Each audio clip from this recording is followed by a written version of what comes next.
The First War of Independence, 1857. The revolt of 1857 was the landmark in the history of Indian struggle for freedom. 1857 বিদ্রোহটা ছিল আমাদের ভারতের ইতিহাসে প্রথম স্বাধীনতা সংগ্রামের একটি যুদ্ধ। It started on May 10, 1857 with the mutiny of soldiers in Meerut cantonment. Meerut cantonment থেকে সোলজারদের মধ্যে এই যুদ্ধ, এই ভোল্ট প্রথম শুরু হয় মাসের 10 তারিখ 1857 সালে। The revolutionary soldiers march towards Delhi. যারা সোলজার ছিলেন তারা দিল্লিতে যায় অন May 11, 1857।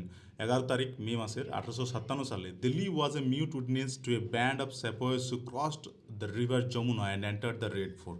দিল্লি উইটনেস ছিল যে সেই সময় আমাদের এক দল সেপই বা সেনা যারা যমুনা নদী ক্রস করে রেড ফোর্টে পৌঁছেছিলেন।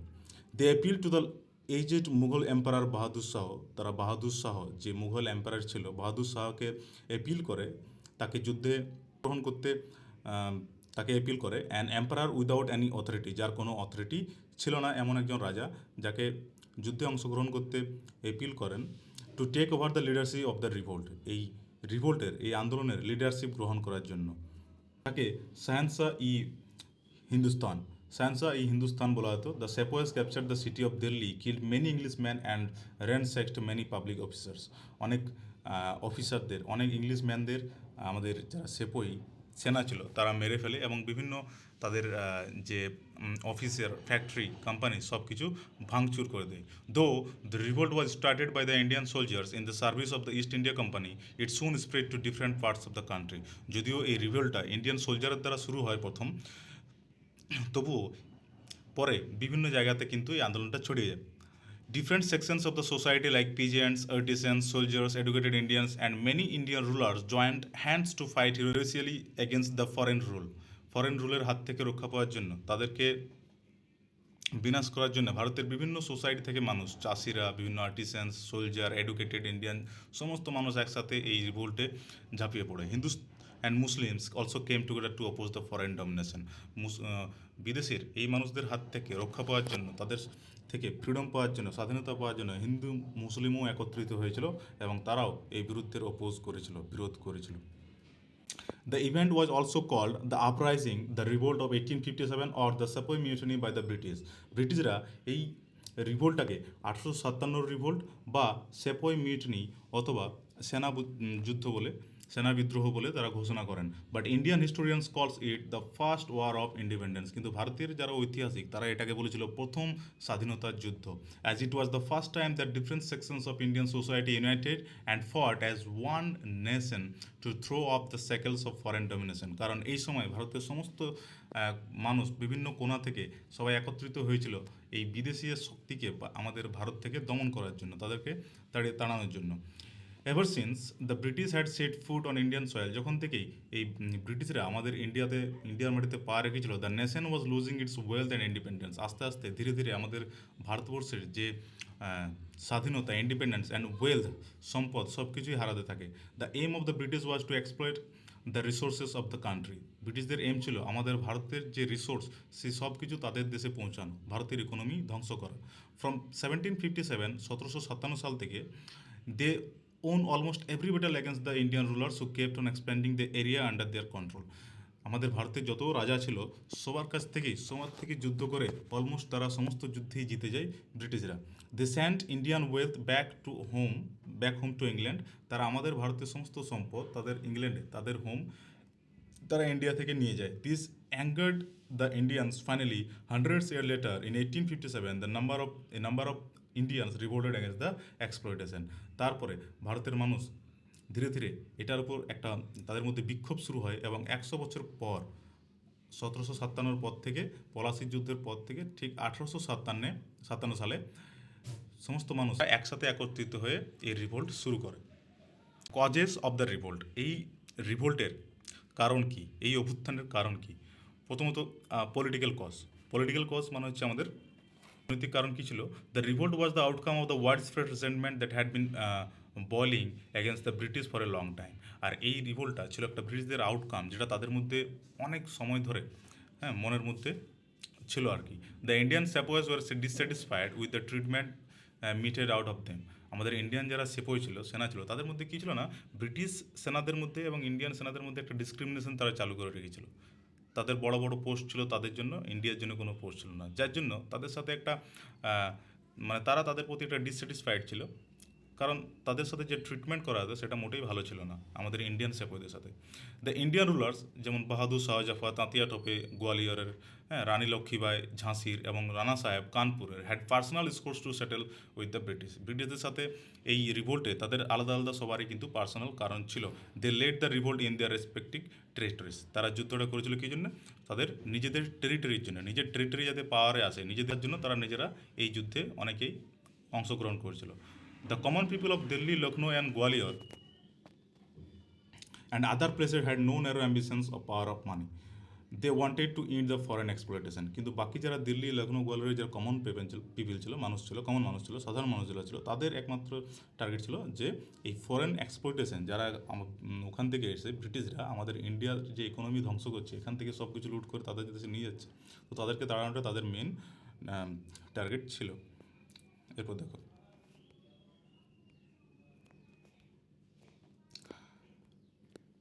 The policy of annexation of Dalhousie যে পলিসি চালু করেছিল, particularly the doctrine of labs যে পলিসি চালু করেছিল, যেটা ছিল doctrine of labs, created fear and resentment among Indian rulers.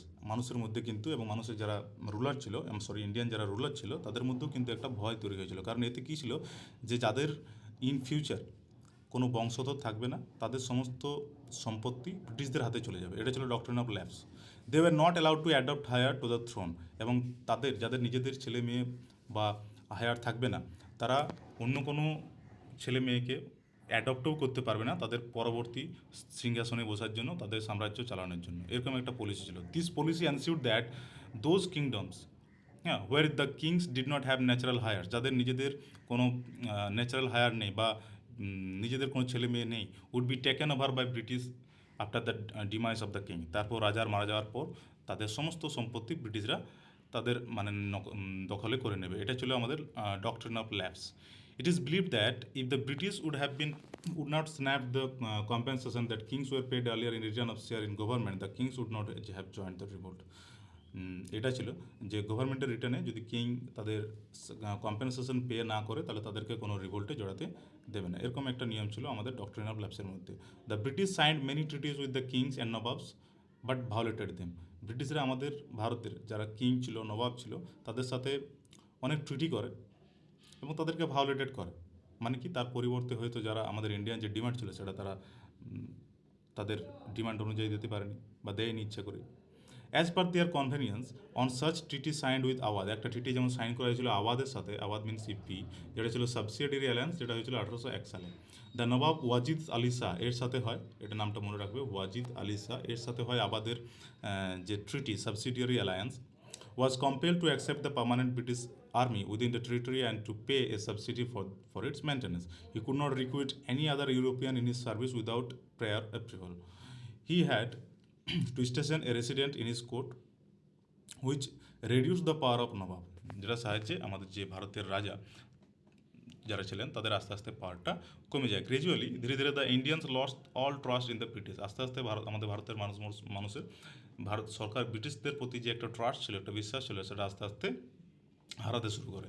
আবাদ had been ally of the East India company. আবাদকে পুরোপুরি অ্যাকোয়ার করে নেয় British East India company under the doctrine of lapse for nearly a century, প্রায় 100 বছরের মতো। Still it was annexed on the plea that the government was not functioning properly. The nawab was exile to Kolkata, নবাবকে কলকাতা পাঠানো হয়। তারপরে সে আবাদের পুরোপুরি শাসন ক্ষমতা চলে যায় বেগম হজরত মহলের উপর। দিস শক আদার রুলার্স, এবং এটাতে অন্যান্য যারা রুলার ছিল তারা শক হয়ে যায়। এখানে বলেছে যে Lord Dalhousie was appointed governor general of India 1848। তো 1848 সালে প্রথম গভর্নর জেনারেল হিসেবে নিয়োগ করা হয়েছিল লর্ড ডালহৌসিকে। এটা একটা ইম্পর্টেন্ট কোয়েশ্চেন। হ্যাঁ, the 8 years of his rule was considered the greatest period of expansion of British power of India. তো ভারতের ব্রিটিশ পাওয়ারের যে এক্সপেনশন, যে ক্ষমতা বিস্তার হয়েছিল, যে প্রসার হয়েছিল, সেটার মেন যদি আমাদের ধরা হয় সময়কাল, সেটা হচ্ছে আমাদের লর্ড ডালহৌসির সময়।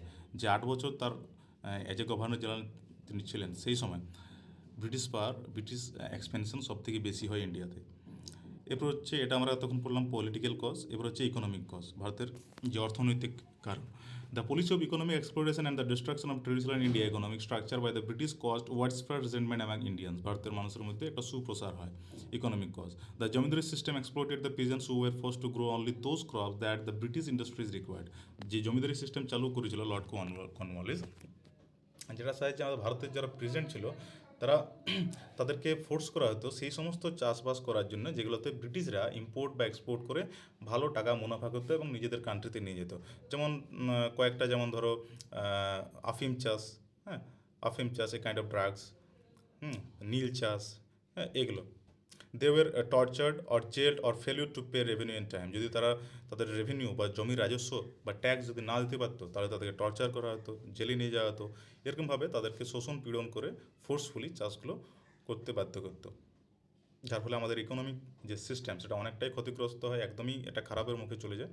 Industrial goods like textiles from Britain flooded the Indian market, তারপর ইন্ডিয়ান থেকেই তারা বিভিন্ন যে তুলা কার্পাস এগুলো নিয়ে গিয়ে সেখান থেকে টেক্সটাইল এনে আমাদের ইন্ডিয়াতে বিক্রি করতো, যারা হায়েস্ট ডিমান্ডে। This destroyed Indian industries and made the artisan and peasants unemployed, ভারতীয় যে চাষি ছিল, আর্টিসান ছিল, তাদেরকে আনএমপ্লয়েড করে দেয়। এরকমভাবে ভারতের মানুষ দিনের পর দিন গরিব হতে থাকে আর আমাদের ইকোনমি খারাপ হতে থাকে। Whenever the princely state was annexed, যখনই প্রিন্সলি স্টেট বলতে যে জায়গাগুলোতে রাজার কোনো বংশধর থাকতো সেই জায়গাগুলোকে অ্যানেক্স করা হতো under the doctrine of labs, the British goat rent free land and huge amount of money, ব্রিটিশরা পেত রেন্ট ফ্রি ল্যান্ড, যে এমন মানে অনেক জমি পেত যেটাতে তাদের কোনো ভাড়া লাগতো না এবং অনেক টাকা পেত সেখান থেকে, প্রিন্সলি স্টেট থেকে। The common people faced unemployed and property, এবং সাধারণ মানুষ আনএমপ্লয়েড হয়ে থাকতো, প্রপার্টি তারা হয়ে যেত আর কি, প্রপার্টি গরিব হয়ে যেত।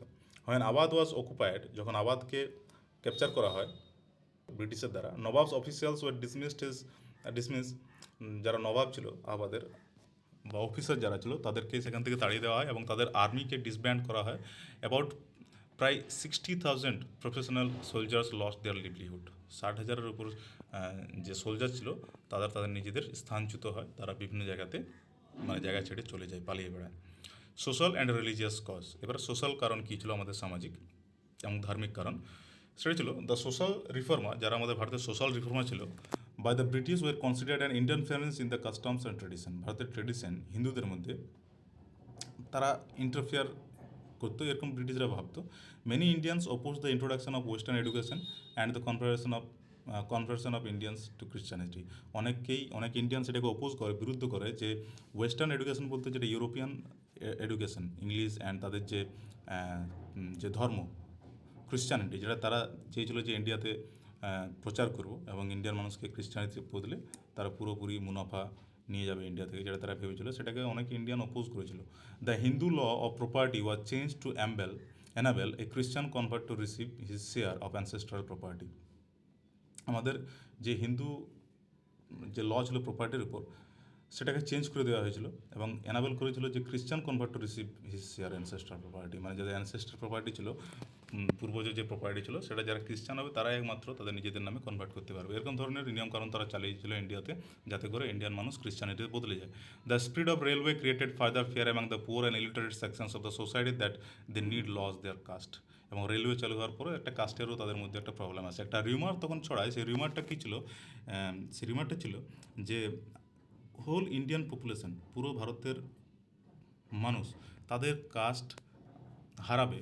কী জন্য? কারণ ব্রিটিশ কাটলোড এবং বোন ডাস্ট স্যান্ড করেছিল কিসের মাধ্যমে? ফ্লাওয়ারের মধ্যে মিক্স করে এবং মিঠাই যেটা সুইটস সেটার মধ্যে মিক্স করে তারা এটাকে প্রচার করেছিল ইন্ডিয়ান মার্কেটে। এটা যদি কেউ খেত তাহলে বলা হতো নাকি তাদের কাস্ট চেঞ্জ হয়ে তারা ক্রিশ্চানিতে হয়ে যাবে, এরকম ধরনের একটা রিউমার তখন ছিল। Indians were not allowed to travel first class train compartment, train চালু হয় ইন্ডিয়াতে 1853 সালে লর্ড ডালহৌসির সময়কালে। তো ইন্ডিয়ানদেরকে ফার্স্ট ক্লাস ট্রেন কম্পার্টমেন্টে তাদেরকে ট্রাভেল করা অ্যালাউ ছিল না ব্রিটিশের তরফ থেকে। The conservative Indians were alarmed by the rapid spread of western culture and English education in India, তারা ইংলিশ এডুকেশন এবং ওয়েস্টার্ন কালচার ইন্ডিয়াতে চালু করে। Moreover the British looked down upon Indians and followed A policy of racial discrimination, মানুষের মধ্যে তারা একটা racial discrimination চালু করেছিল, একটা বংশানুক্রমিক যে ডিসক্রিমিনেশন, যেমন এই যে ব্ল্যাক, কালার, কাস্ট, এগুলো। দে কনসিডার্ড দেমসেলভস অ্যাজ সুপ্রিয়র্স, ব্রিটিশরা নিজেদেরকে মনে করতো সুপ্রিয়র, এটা কোয়েশ্চেন আসবে, তারা নিজেদেরকে সুপ্রিয়র মনে করতো। দে advocated a judicial system based on principle of equality, but in actual practice it was biased. তারা একটা জুডিশিয়াল সিস্টেম করেছিল ইকুয়ালিটির উপরে, কিন্তু যদিও সেটা তাদের বায়াসড ছিল, মানে নিজেদের মত অনুযায়ী তারা যেটা চাইতো সেটাই হতো। এবার হচ্ছে মিলিটারি কজ। মিলিটারি কজ ছিল the sepoys had help the British to establish their empire India, but instead of receiving awards or promotion they were humiliated by the British. আমাদের ইন্ডিয়া যারা সেপোয় ছিল তারা ব্রিটিশকে সাপোর্ট করেছিল আমাদের ইন্ডিয়াতে তাদের যে এম্পায়ার সেটা ছড়ানোর জন্য, কিন্তু তার পরিবর্তে তারা কোনো অ্যাওয়ার্ড বা প্রমোশন পায়নি, বরং তাদেরকে ব্রিটিশের দ্বারা হিউমিলিয়েটেড করা হয়েছিল। They were discriminated between the Indian and British soldier. তাদের মধ্যে একটা ডিসক্রিমিনেশন ছিল, একটা বৈষম্যতা ছিল ইন্ডিয়ান সোলজার এবং ব্রিটিশ সোলজারের মধ্যে। The highest pay given to an Indian sepoy as subedar. ইন্ডিয়ানকে হায়েস্ট পোস্ট সুবেদার একটা বলে পোস্ট ছিল, যেটা আমাদের ইন্ডিয়ান সোলজারকে দেওয়া হতো, এবং যেটা ইউরোপিয়ান যে সোলজার ছিল তাদের থেকে অনেক কম। মানে আমাদের যে বড় পোস্ট, উঁচু যে পোস্ট, সেগুলো কিন্তু কোনো ইন্ডিয়ান সেপয়কে দেওয়া হতো না, সেটা শুধুমাত্র দেওয়া হতো ব্রিটিশদেরকে। দ্য অ্যাক্ট অফ 1856, 1856 সালের যে act made it compulsory for new Indian recruit to serve overseas. ইন্ডিয়ানকে সমুদ্রে তাদের ডিউটি দিয়ে দেয়। It hurt the feelings of the soldier and as Hindu হিসেবে তাদের খারাপ লাগে এটাতে, এবং তারা এটা ভাবতো যে সমুদ্রে তারা যদি ট্রাভেল করে তাহলে সেটা হবে লস্ট অফ কাস্ট, মানে হিন্দুর থেকে তারা অনেক দূরে চলে যাবে, তাদের সাথে কোনো কানেকশন থাকবে না, তো এই কাইন্ড অফ তাদের হিন্দু সংখ্যা কমে যাবে। হ্যাঁ, ফলে যে কাস্টিসিজম সেটা কমে যাবে এবং খ্রিস্টানিটি বেড়ে যাবে। তো এটা তাদের একটা ভয় ছিল। নেক্সট দেখো, হোল্ডের ইমিডিয়েট কজ কী ছিল না, the cartridge of the new Enfield rifle had a greased paper cover which had to be bitten off before the cartridge were loaded into the rifle. কী ছিল, একটা কার্টিলেজ আমাদের ব্রিটিশরা ইন্ডিয়াতে চালু করেছিল, বন্দুকের গুলি চালু করেছিল, যেটার মধ্যে কী হয়েছিল, পেপারে কাভার ছিল এবং যার ভিতরে ছিল গরু এবং শুয়োরের চর্বি দিয়ে তৈরি, মাংস দিয়ে তৈরি। আমরা সবাই জানি যে গরুকে আমরা যারা হিন্দু তারা সেক্রেট হিসাবে মানি, এবং যারা শুয়োর পিগ যেটা সেটা মুসলিমরা তারা ডিটেস্টেবল বলে মানে।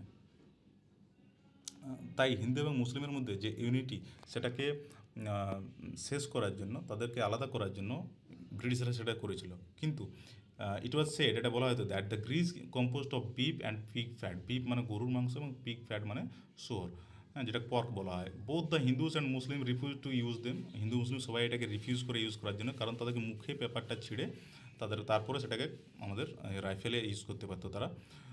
তাই কারণ আমরা যারা হিন্দু তারা আমাদের গরুকে স্যাক্রেড বলে আমরা মানি, এবং পিগ যেটা তারা মুসলিমরা নিজেদেরকে তারা স্যাক্রেড বলে মানে।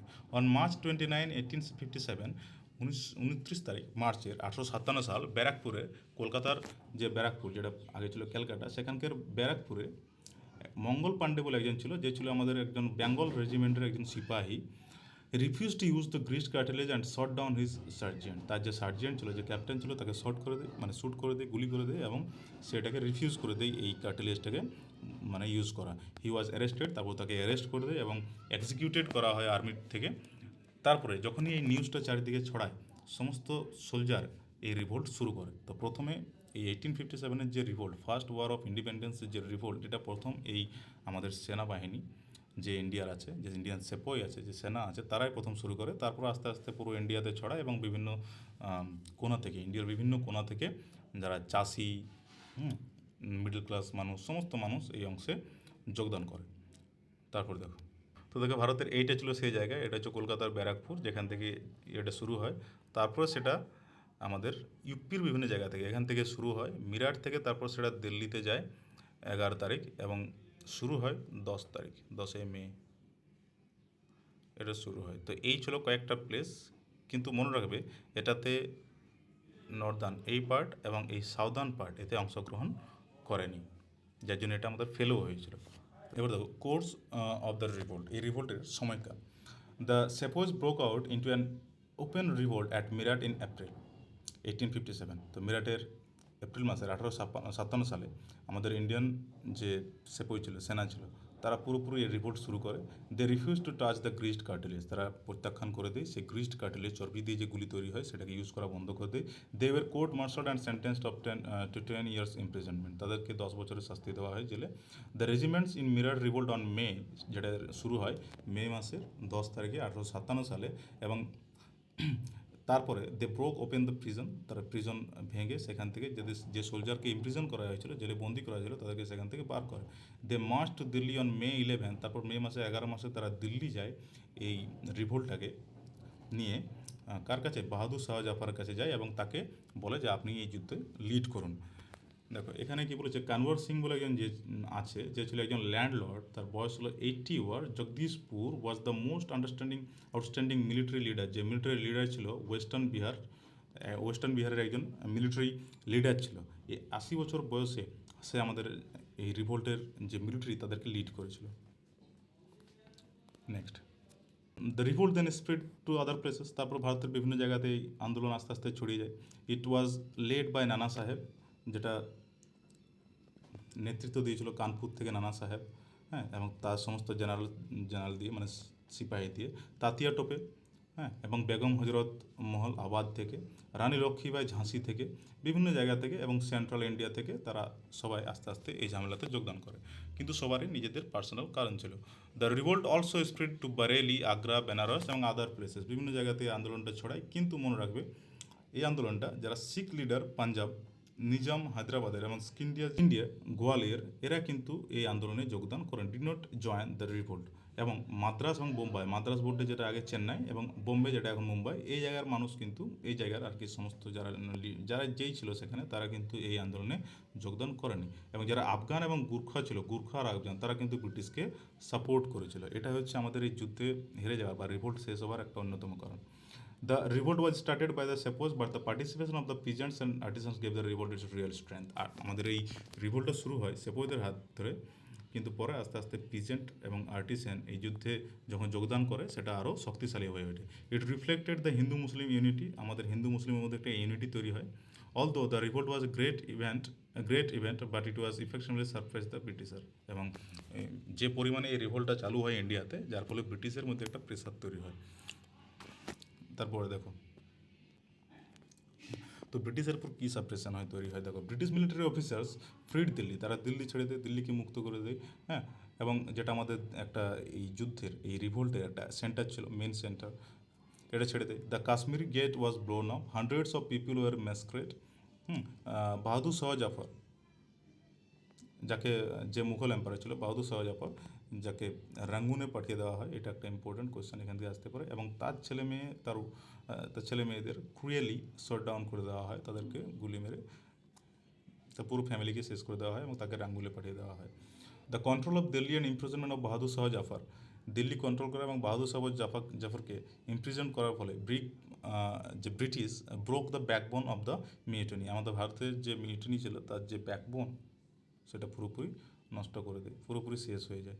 লখনৌ ওয়াজ ক্যাপচার্ড ইন 1858, তারপর তারা আবার লখনৌ ক্যাপচার করে 1858 সালে, সেখানে রানী লক্ষ্মীবাইকে মেরে দেওয়া হয়। Rani Lakshmibai was kill in the battle and Tatya Tope was captured and hang to death. Tatya টোপেকে ক্যাপচার করার পরে তাকে ফাঁসিতে ঝুলানো হয়। এভাবেই আমাদের এই রিভোল্টের যে হিস্টোরিক এপিসোড সেটা এখানে শেষ হয়, যেটাকে বলা হয় ফার্স্ট ওয়ার অফ ইন্ডিপেন্ডেন্স, স্বাধীনতার প্রথম যুদ্ধ। এবার দেখো causes of the failure of the revolt, এই রিভোল্টের ব্যর্থতার কারণ।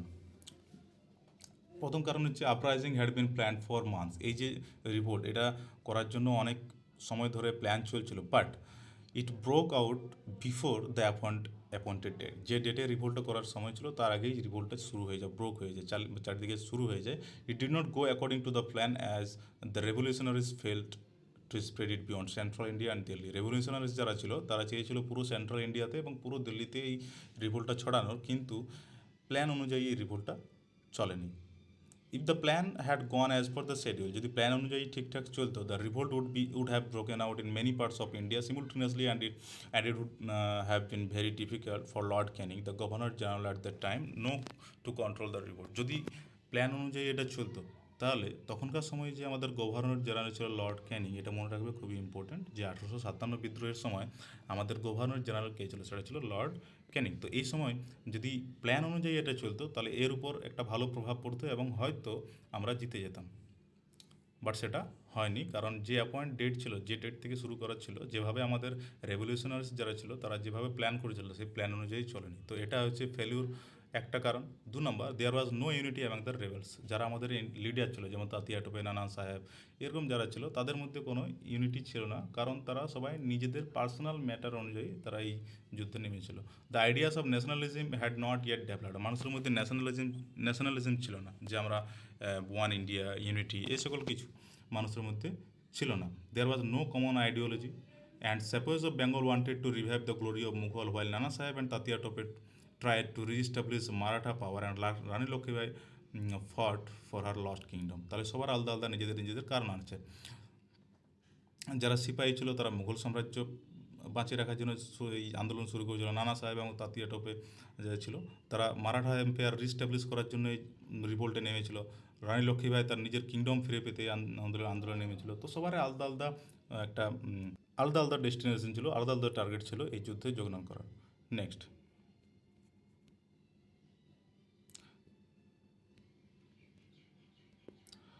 The rising was not wide spread. আর এই যে রাইজিংটা, যেটা উত্থানটা ঘটেছিল আমাদের এই আন্দোলনে, সেটা পুরো ভারতে ছড়ায় না। It was limited to north and central India, যেটা শুধুমাত্র আমাদের নর্থ ইন্ডিয়া, উত্তর ভারত এবং সেন্ট্রাল ইন্ডিয়ার মধ্যে ছিল। In the north the Sikhs and Nizams, নর্থের মধ্যেও যারা শিখ ছিল, নিজাম ছিল এবং স্কিন্ডিজ ছিল, তারা কিন্তু এই যুদ্ধে ইফেক্টেড হয় না। এবং যারা গোর্খা ছিল, তারা শুধুমাত্র লয়াল না, তারা ব্রিটিশকে হেল্পও করেছিল এই যুদ্ধে এগিয়ে যাওয়ার। The rebels could not match the sophisticated and modern weapons. এবং আরেকটা কারণ ছিল যে আমাদের ইন্ডিয়ান যারা সেপো ছিল, তাদের মধ্যে কোনো মডার্ন ওয়েপেন ছিল না, এবং তাদের মধ্যে একটা ডিসিপ্লিন ছিল না। এবং ব্রিটিশদের ছিল একটা অর্গানাইজ কমিউনিকেশন সিস্টেম তাদের মিলিটারির মধ্যে, যার জন্য তারা যুদ্ধে জিতে যায়, যেটা আমাদের ইন্ডিয়ান যারা সেপো তাদের মধ্যে ছিল না। The leadership of the revolt was neither strong or gave direction to the rebels. যারা আমাদের লিডার ছিল, তারাও কিন্তু ভালোভাবে যেটা লিড করতে পারেনি, ভালো ডিরেকশন দিতে পারেনি। The Indian rulers for to liberate their territories and did not think about the freedom of the whole country. তারা শুধুমাত্র নিজেদের ব্যাপারে ভেবেছিল, নিজেদের টেরিটরিজের ব্যাপারে। এটা তারা ভাবেনি যে পুরো ভারত থেকে তাদেরকে তাড়িয়ে পুরো কান্ট্রিকে যে স্বাধীন করা যায়, এটা তারা কিন্তু ভাবেনি। মোর over the company officials goat timely help the government of Britain. এবং যারা কোম্পানি ছিল, তারা ব্রিটেন থেকে অনেক হেল্পও নিয়েছিল। তো সব মিলিয়ে অনেকেই রিভোল্টে অংশগ্রহণ করেছিল নিজের পার্সোনাল ইস্যুজের ব্যাপারে। আবার অনেকেই ইন্ডিয়ার মানুষ ছিল, যেমন যারা গোর্খা, শিখ, নিজাম, স্কিন্ডিয়া যারা ছিল, তারা সবাই ব্রিটিশকে সাপোর্ট করেছিল। তো এটাও আমাদের ইন্ডিয়ানের এই রিভোল্ট থেকে ফেল হওয়ার একটা অন্যতম কারণ। এরপর দেখো এই রিভোল্টের রেজাল্ট কী হয়। দেখো রেজাল্টস অফ দ্য রিভোল্ট কী হয়। The rule of east India company ended the queen victorious proclamation of November 1, 1858। তারপর ইস্ট ইন্ডিয়া কোম্পানির রুল শেষ হয়ে যায় নভেম্বর 1, 1858 সাল, যেদিন কুইন ভিক্টোরিয়া তার প্রোক্লেমেশন বা শপথ গ্রহণ করেন। এবং তারপর থেকেই আমাদের যেটা ক্রাউন সিস্টেম, সেটা ইন্ডিয়াতে চালু হয় এবং ইস্ট ইন্ডিয়া কোম্পানির রুল শেষ হয়। She assumed the title of the Europeans to empress India. The British crown took over the administration of India. তারপর ব্রিটিশ ক্রাউন সিস্টেম চালু হয়, যে যার পুরোপুরি দায়িত্ব ছিল আমাদের ইন্ডিয়ান যে অ্যাডমিনিস্ট্রেশন, শাসন ব্যবস্থার। এই secretary of state was appointed, একজন স্টেটের সেক্রেটারিকে অ্যাপয়েন্ট করা হয়েছিল, যে আমাদের ইন্ডিয়ান গভর্নেন্সকে দেখাশোনা করার জন্য। এবং একটা কাউন্সিল তৈরি করা হয়, যেটা লন্ডনের 15 জন মেম্বারকে নিয়ে তৈরি করা হয়। The governor general was given the title of viceroy. Governor general যে পোস্ট ছিল, লর্ড ক্যানিং আমরা পড়লাম, লর্ড ডালহৌসি পড়লাম, সেই টাইটেলটা চেঞ্জ করে এখন ভাইসরয় টাইটেল রাখা হয়। The representative of the British crown, যাকে ব্রিটিশ ক্রাউনের রিপ্রেজেন্টেটিভ বলা হতো। ভাইসরয় মিন্স এখনকার সময় ধরতে পারো যেটা প্রেসিডেন্ট, এরকম। The British reorganised the army to prevent any future revolts. তারপর তারা নিজেদের আর্মিকে আবার রিঅর্গানাইজ করে ইন ফিউচার যদি কোনো রিভোল্ট হয়, সেটাকে প্রিভেন্ট করার জন্য, প্রতিবাদ করার জন্য। The policy of ruthless conquest and annexations of Indian territory was given up. যে রুথলেস কনকোয়েস্ট এবং অ্যানেক্সেশন চালু ছিল, যেমন ডক্ট্রিন অফ ল্যাপস, এগুলো বন্ধ করা হয়। The Indian princes were given the assurance that their states would not be annexed and were granted the right of adoption. যে ইন্ডিয়ান যারা প্রিন্স ছিল, তাদেরকে অ্যাডপশনের সুবিধাও দেওয়া হলো, এবং তাদেরকে নিজেদের জায়গাও ফিরিয়ে দেওয়া হয়েছিল। Full religious freedom was granted to the ইন্ডিয়ান্সকে রিলিজিয়াস ফ্রিডম দেওয়া হয়েছিল, স্বাধীনতার ফ্রিডম দেওয়া হয়েছিল। They were also given the assurance that his high post would be given to them without any discrimination. এবং এটাও তিনি অ্যাসিউর করেন, আমাদের কুইন ভিক্টোরিয়া, যে ইন্ডিয়ান মানুষদেরকে কোনো ডিসক্রিমিনেশন ছাড়া, কোনো বৈষম্যতা ছাড়া। তারপরে বাই দ্য এন্ড অফ 1859 1859 শেষের দিকে British authority in India was fully reestablish, তারা পুরোপুরি রিস্টাবলিশ হয়ে যায় আবার ক্রাউন রুলের মাধ্যমে। But the revolt prove to be the first great struggle for freedom, কিন্তু এই রিভোল্ট প্রথম ফ্রিডমের জন্য, স্বাধীনতার জন্য একটা স্ট্রাগল বলে মনে করা হয়। ইট became a source of inspiration for letter freedom struggles and it heroes became house hold names in the country, এবং তারপরে কান্ট্রিতে হাউস হোল্ড নাম রাখা হয় এদের হিরোজ অনুযায়ী, এবং আমাদের পরের জেনারেশনের যারা ফ্রিডম ফাইটার ছিল তারা একটা ইন্সপিরেশন পায়। তো এখানে আমাদের এই চ্যাপ্টারটা শেষ হচ্ছে। আশা করি বুঝতে পেরেছো, না বুঝতে পারলে কমেন্ট করো। হ্যাঁ, তো এই হচ্ছে আমাদের কুইন ভিক্টোরিয়া, আর এটা হচ্ছে 1858 সালে তার প্রোক্লেমেশন অ্যাক্ট। চ্যাপ্টার এখানে শেষ হচ্ছে, আশা করি ভালো লাগবে। আজ এই পর্যন্তই। আরও যদি কিছু দরকার হয়, কোনো ডাউট থাকে তো কমেন্টে লিখে জানাবে অবশ্যই।